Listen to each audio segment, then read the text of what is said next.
Next video in S. How does stress concentration affect a motorcycle engine? The earliest motorcycles had 5-piece crankshafts.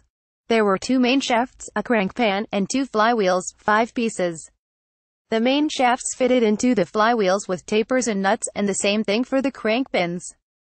The connecting rod was a 1-piece affair. You assembled the bearing onto the crank pan, slid the rod onto the bearing, put the other flywheel on the end of the pin, did up the tapers and nuts, lined it all up with hammers and dial gauges, and you had yourself a crankshaft. As you can imagine, a crankshaft being assembled from all those pieces meant there were at least that many failure modes. Very early there was a desire to simplify matters by making a 1-piece crankshaft and having the connecting rod come apart into 2 pieces. Ask Kevin, how do motorcycle engines affect sound?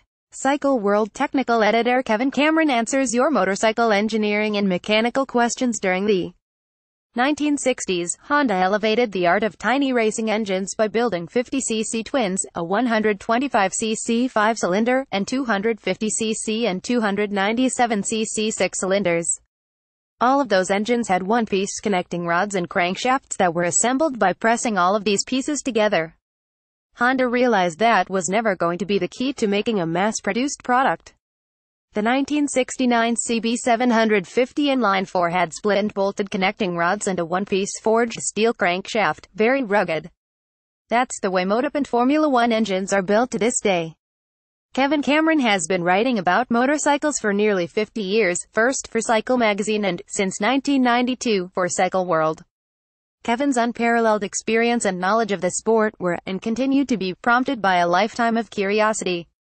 His willingness to share that information with anyone who is willing to listen is likewise unique. Kevin's greatest strength lies in his ability to present complex subjects in simple terms, with clarity and, often, humor.